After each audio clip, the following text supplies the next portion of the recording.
Oke. Sebelumnya, Assalamualaikum warahmatullahi wabarakatuh. Waalaikumsalam warahmatullahi wabarakatuh. Sebelumnya aku ucapkan terima kasih dulu kepada Mbak Ani sudah mau menyempatkan waktunya untuk kita bisa sharing-sharing. Mungkin teman-teman lain bisa sharing-sharing soalnya kan ini nantinya bakal aku upload ke YouTube juga gitu, Mbak. Oh, oke. Iya, Dek, sama-sama. Sebelumnya ini kan aku ada tugas UAS kan, Mbak, untuk mata kuliah Etika Profesi Keguruan yang diampu oleh Pak Alan Sigit Febrianto, di mana aku ini akan mewawancarai seorang guru inspiratif itu. Jadi aku memilih Mbak Anis karena aku ngerasa dulu waktu waktu pas bimbel enak gitu loh Mm-mm. Mbak pembelajarannya yang dari Mbak Anis kayak aku langsung mudah menangkap gitu dan enjoy gitu. Alhamdulillah, ya masih belajar juga sih, Dek. Oke, motivasi apa sih Mbak yang Mbak Anis miliki untuk menjadi seorang guru itu apa sih motivasi terbesarnya, Mbak? Oke, kalau kita bicara motivasi, sebenarnya hal pertama itu kaitannya dengan cita-cita, Dek. Nggak tahu kenapa dari SD sampai sekarang ini memang cita-citaku itu ingin jadi guru gitu ya. Alhamdulillah sekarang sudah terrealisasi gitu meskipun masih tetap terus belajar. Itu pertama. Terus yang kedua kan kita tahu ya bahwa guru itu merupakan salah satu profesi yang mana tidak hanya di apa dapat pahalanya di dunia, tapi di akhirat kan insya Allah juga dapat gitu loh Dek ya. Nah, Ya gitu. Kurang lebih seperti itu untuk motivasinya. Gitu terus Dek. awal mula menjadi guru itu karena apa sih, Mbak? Kok bisa tertarik gitu kan? eh, Kalau dilihat-dilihat kan, kalau mungkin kan persepsi orang kalau guru kan, oh jadi guru. Padahal kan guru sebenarnya bukan hanya untuk apa ya kita hanya sekedar mentransfer ilmu atau gimana itu. Jadi awalnya tertarik itu sebenarnya dari SD, SMP, SMA itu pun kita kan pasti di sekolah diajar sama guru ya. Itu mungkin satu atau dua orang di sekolah itu ada guru yang bisa dibilang apa ya? Saya tuh bisa terinspirasi dari beliaunya sehingga dari situ wah aku kayaknya pengen deh jadi seperti ibu itu, bapak guru itu gitu deh awalnya tuh seperti itu. Nah, memang benar sih apa yang kata Ferry tadi bahwasanya guru itu tuh nggak hanya untuk memberikan pelajaran, transfer ilmu pengetahuan gitu ya kepada anak didiknya, tapi lebih dari itu, Dek. Salah satu hal yang tak pelajari sekarang yang terpenting ya itu adalah mendidik anak-anak, mendidik siswa dari perilakunya, akhlaknya, tingkah lakunya gitu ya, sehingga diharapkan meskipun anak ini dia memiliki mungkin dari kelebihan akademiknya, tapi dia juga harus diimbangi dengan budi Jadi pekerti, akhlak pekerti yang benar. sopan, nah, seperti itu. Karena kan sekarang itu apa ya dari kemajuan teknologi kan kita tahu ya dek ya dampaknya ke anak itu bagaimana gitu. Untuk latar belakang pendidikannya sendiri, Mbak Anis bisa diceritakan ke teman-teman? Oke, dari SD ya dek ya. Boleh? Boleh. Oke, dari SD saya sekolahnya di SDN 1 Boyolangu. Tulungagung. Terus kemudian SMP-nya itu juga di SMP Negeri 1 Boyolangu. Kemudian untuk SMA-nya saya di Man 2 Tulungagung. Gitu deh. Kemudian untuk kuliahnya S1 saya lulusan dari S1 Pendidikan Geografi Universitas Negeri Malang. Di satu Gitu. fakultas ya Mbak ya. Oh iya, benar satu Fis fakultas. emang saya. Ah, iya, bisa ya. Lanjut, apa sih Mbak prinsip yang dipegang dalam menjalankan tugas menjadi seorang guru itu? Bagi Mbak Anis Prinsipnya. sendiri ya. Oke. Ada beberapa sih Dek ya yang pasti. Yang pertama dari segi profesionalitas kerja. Jadi kita tahu bahwasanya setiap orang pasti memiliki kepentingan pribadi, kepentingan kelompok ya. Nah, sehingga kalau misalkan saat itu ada kepentingan kelompok yang di lembaga ya kita harus bisa menempatkan diri kita dengan baik. Yang pertama, yang kedua itu kaitannya dengan tanggung jawab Nah, jadi memang seorang guru itu memang harus bertanggung jawab ya, tidak hanya bertanggung jawab kepada anak didiknya, tapi juga kepada lembaga, kepada sesama teman di sekolah, seperti itu.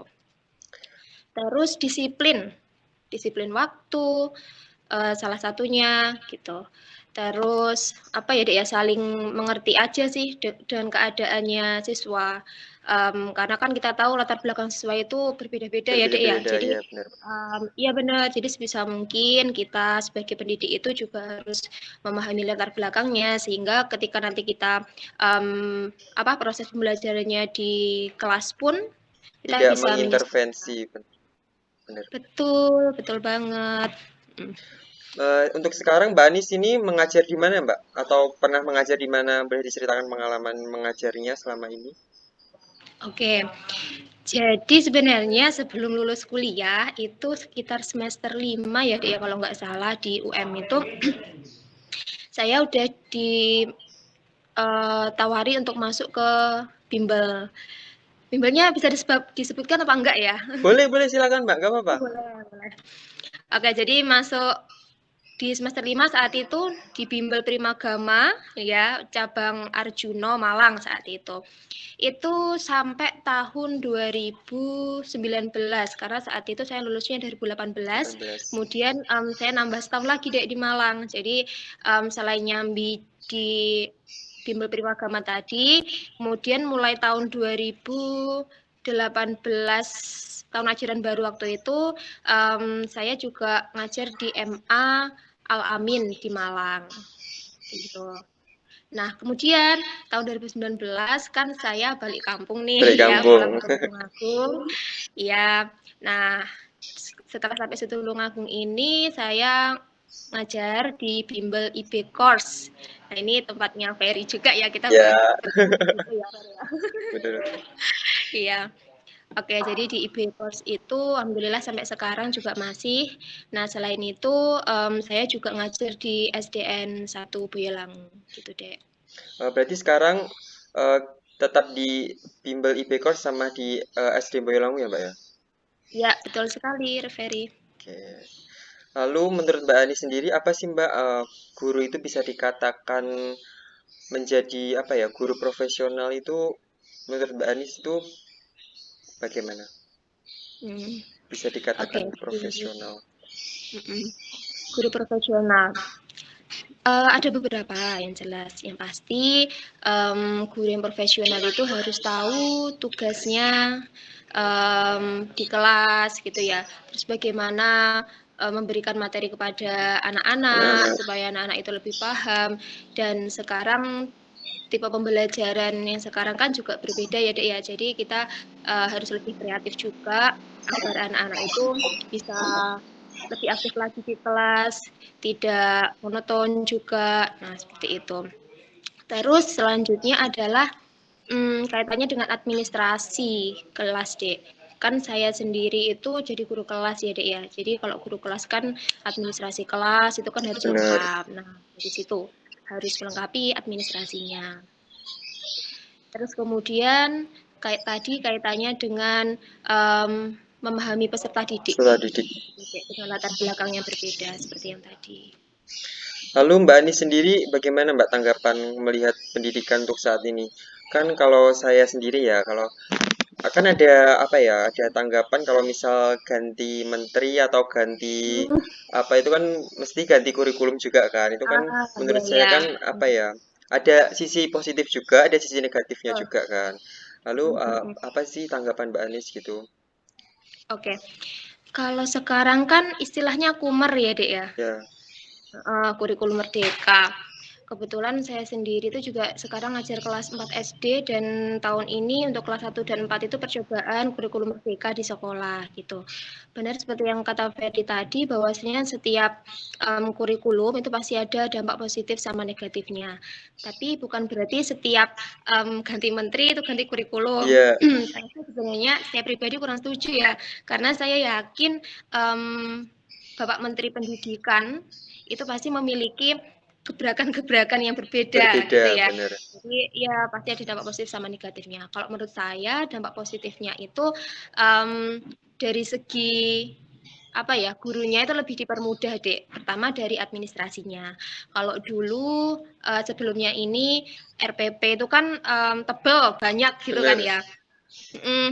Jadi kalau sekarang RPP itu diserahkan 100% kepada guru kelas masing-masing dengan melihat kondisi kelasnya dan cukup 1 sampai 2 lembar saja gitu deh. Jadi selain itu juga lebih efisien dari segi administrasinya juga. Tuh. Terus kelebihan yang lainnya adalah sistem pembelajaran.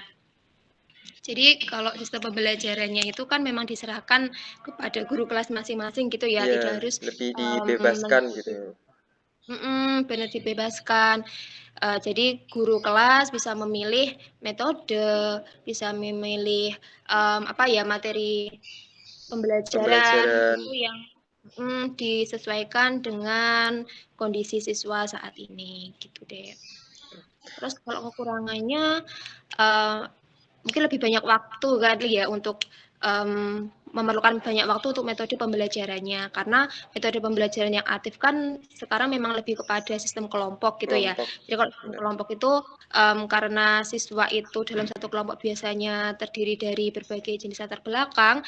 Nah, untuk apa menyatukan pendapat-pendapat dari mereka itu juga perlu waktu yang cukup banyak. Nah, ini jadi memang hal yang cukup baru juga seandainya diterapkan ke seluruh jenjang pendidikan gitu deh. Lalu dalam menjalankan tugasnya sebagai guru kan pastikan ada sifat-sifat kan Mbak yang harus dimiliki apa seorang guru itu apa aja. Hmm. Boleh Hmm. disampaikan kepada teman-teman juga apa sih sifat-sifat yang harus dimiliki oleh seorang guru? Coba satu-satu dulu ya dek ya. Pertama, jujur gitu. Karena tindak tanduk kita pun itu akan dilihat gitu ya sama anak didik Benar. kita. Nah, gitu. Itu yang pertama. Terus disiplin. Nah, kadang anak-anak kan pasti tahu, oh kok guru ini datanya disiplin, oh kok enggak, ah aku tak ngikutin aja Ya, disiplin atau enggak gitu ya. Jadi kita harus disiplin waktu itu. Terus tanggung jawab. Nah, jadi tanggung jawab ini kalau kita tanggung jawab ya dalam menyelesaikan tugas-tugas kita, otomatis kita bisa kok memberikan didikan kita didikan. kepada anak didik kita bahwasanya ini loh tanggung jawab itu penting, gini-gini. Nah, gitu. Jadi memang tanggung jawab kan harus apa ya dia dilatih sejak dini. Benar. Tuh. Apalagi ya? Um, jujur sudah disiplin tanggung jawab. Kemudian Rajin membaca salah satunya enggak sih rajin Mbak? aku juga masih pikir ini deh. Rajin ya harus ya kalau namanya kita sebagai Harus guru kan benar. kita harus tahu dulu materinya, terus kita harus lebih banyak-banyak baca dulu, pengetahuan kita harus lebih banyak dulu sehingga ketika anak-anak pengen tahu tentang wawasan ABCD diharapkan guru pada saat itu juga bisa langsung memberikan pemahaman kepada mereka gitu deh. Oke. Sebenarnya masih banyak lagi sih, kurang lebih itu aja Iya deh ya. nggak apa-apa. Itu juga paling pokok sih Mbak. Menurut aku juga setuju sih. Hmm. Lalu apa sih Mbak yang Mbak Anis terapkan metode pembelajaran gitu supaya kan aku sendiri kan juga pernah ngalamin kan yang aku ceritakan tadi kayak aku itu waktu pembelajaran Mbak Anis kan enak itu mau apa menerangkan Mbak Anis enjoy langsung apa mudah ditangkap gitu. Untuk Oke. metode Hmm, pembelajarannya gimana Mbak? Agar nanti kalau saya bisa apa mencontoh gitu. oke. Ya dek, terima kasih ya sebelumnya. Jadi karena saya kan ngajarnya di IB Course itu geografi ya dek ya. Salah satu pelajaran IPS dan memang dari dulu dan kita tahu bahwasanya IPS itu banyak materinya, baca harus hafalan gitu ya. Gimana caranya sih kita sebagai pendidik itu membungkus semua itu menjadi suatu hal yang mudah dipahami oleh peserta didik. Salah satunya adalah memberikan contoh real atau contoh di sekitar anak didik kita. Nah, di sekitar kita juga bisa ini. Sehingga kalau kita memberikan contoh di sekitar kita ya, otomatis siswa-siswa ini lebih mudah kok memahami penjelasan dari kita. Nah, itu yang pertama, kita memberikan contoh. Terus kemudian yang kedua, ketika kita menjelaskan itu ambil inti-intinya saja. Nah, jadi kan kalau materi itu banyak banget lah ya. Jadi kita rangkum dulu, kita kasih inti-intinya kepada siswa, kita buat poin-poin gitu. Nah, jadi siswa itu ketika melihat tulisan di papan juga enggak, kok Nggak banyak merasa banget bosan sih gitu gitu ya, kan. Ada benar-benar. inti-intinya. Iya benar. Iya, jadi inti-intinya gitu. Terus yang ketiga, kalau metode aku kemarin bisa pakai ini deh, singkatan. Oh iya iya Nah, iya benar. singkatan ya, masih ingat ya. Contohnya singkatan-singkatan itu. Sebenarnya nggak semuanya bisa sih, Dek, materi buat singkatan. Ya, yang mudah-mudah aja lah, gitu beberapa, gitu kan. Itu. Terus selain itu biar menarik kalau di kelas kaitannya seandainya di papan tulis ya ini ya. Ya, kita kan membuat menulisnya itu pakai beberapa spidol ya, spidol dengan warna-warni. Nah, gitu kan bisa Menarik perhatian peserta ya didik. menarik ya, menarik siswa, iya menarik perhatian siswa kayak gitu. Terus kalau pembelajaran sekarang sih seandainya di kelas ya Dek ya lebih kepada keaktifan siswa kan ya. Misalkan kita bentuk kelompok gitu, terus presentasi dan pakai PowerPoint gitu. PowerPoint. Nah, kurang lebih seperti itu sih metode-metodenya. Lalu untuk sekarang kan apa menjadi seorang guru SD itu juga tidak mudah ya Mbak ya menurut saya. Sangat. Karena Mm-mm. banyak apa ya untuk usia-usia SD kan mereka banyak apa ya eh intinya apa sih itu kayak perubahan-perubahan gitu sehingga Sikapnya. emosi mereka kan juga Ah, belum tertata juga kan. betul. Lalu Iya, iya. hambatan apa sih Mbak yang dialami mungkin tantangan juga atau hambatan gitu yang dialami selama Oke. ini?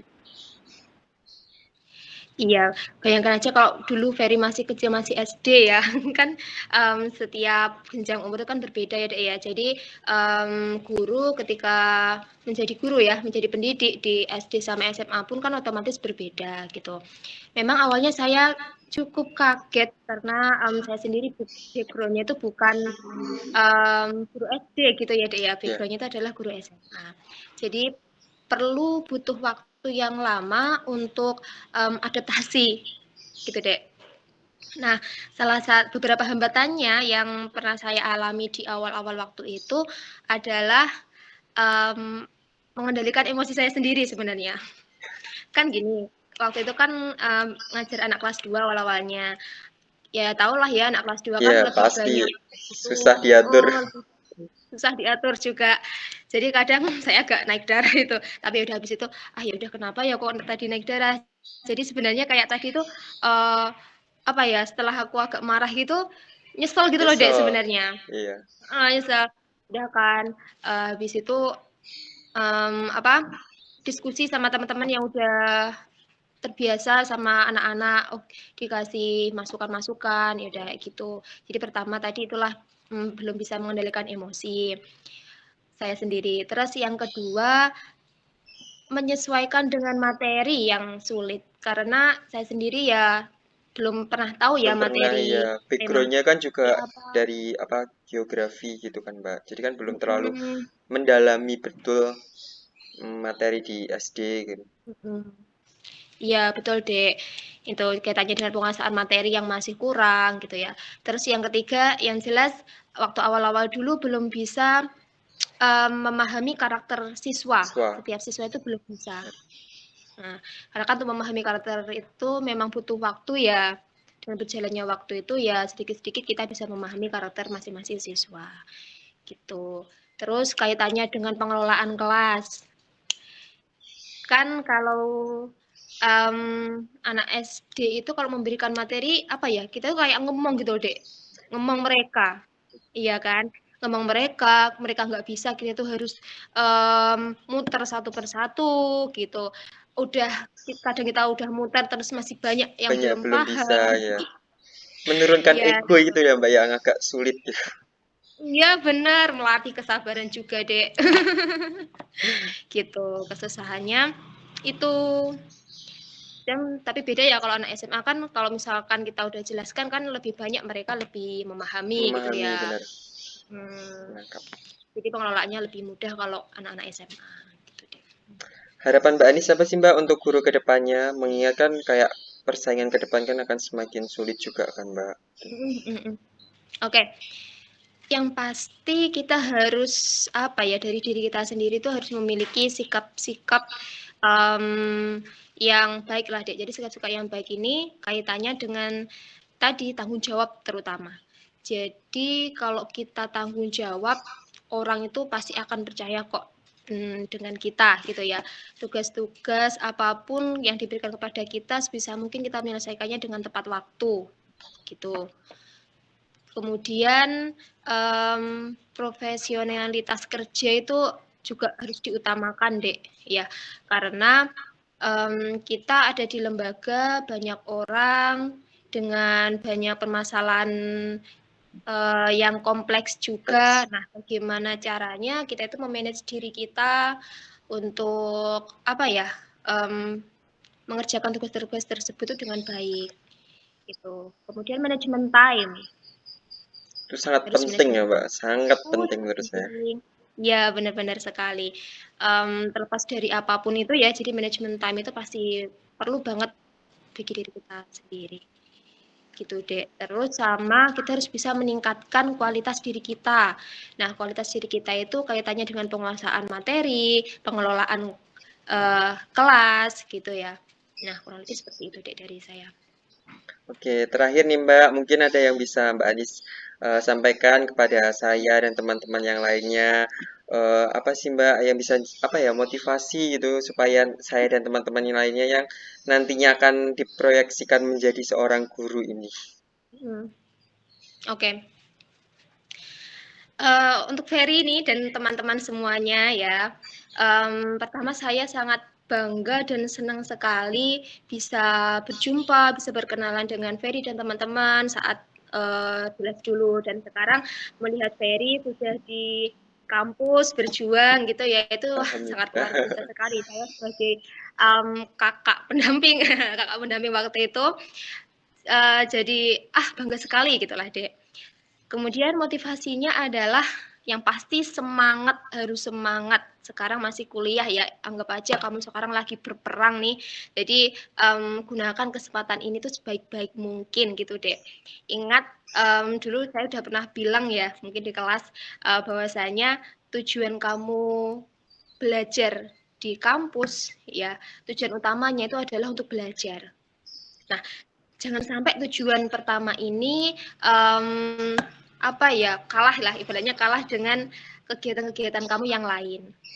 Justru saya mendukung kok misalnya Ferry dan teman-teman itu ikut organisasi dan lain sebagainya karena itu bisa melatih skill kamu ya, Skill benar. melatih kemampuan Ferry yang lain itu kan juga penting kan Dek nanti di masyarakat gitu. Jadi meskipun adik-adik ikut organisasi apapun, jangan lupa tujuan kamu itu adalah belajar. Gitu ya. Buat Oke. bangga orang tuamu, kamu lulus dengan cum laude. Ya. Amin, amin, amin, amin. Oke. Terus um, kaitannya dengan cita-cita, pasti kan Ferry dan teman-teman punya cita-cita ya. Kamu harus punya tekad yang kuat, tekad yang bulat untuk mewujudkan cita-cita kamu itu, Dek. Jangan lupa berdoa juga, karena usaha dan doa yang kita giatkan setiap hari itu insya Allah nggak akan mengkhianati hasilnya kok. Benar, Mbak. Terus apalagi ya, pokok sering-sering ini dek sering-sering komunikasi aja dengan teman-teman, dengan kakak-kakak yang lain gitu. Perluas relasi Jadi juga kan, nanti Mbak. ketika kamu ya benar, ya perluas relasi karena itu sangat penting sekali ketika kamu udah lulus. Kan kita nggak tahu ya dek ya lulus nanti apakah pekerjaan kita itu akan sejalur dengan jurusan kita, dengan keinginan kita di awal gitu dek. Karena saya sendiri sudah merasakan hal itu gitu dek. Nah, apapun nanti Ferry bisa berhasil di bisnis atau di bidang apapun ya, pokok jangan menutup kemungkinan-kemungkinan tersebut. Karena kita nggak tahu rezeki Allah itu datangnya dari mana. Gitu. Oke, terima kasih Mbak Ani sudah mau meluangkan waktunya untuk sharing-sharing kepada Sama. teman-teman. Oke. Bila aku ada apa kurang lebihnya, saya mohon maaf yang sebesar-besarnya Mbak. Sama deh, sama-sama ya. Aku juga minta maaf yang sebesar-besarnya. Minal aidin wal Minal aidin faizin. wal faizin Mbak. Oke, makasih ya Mbak ya. Ya, sama-sama deh. Oke, Oke, sama-sama. wassalamualaikum warahmatullahi wabarakatuh. Waalaikumsalam warahmatullahi wabarakatuh.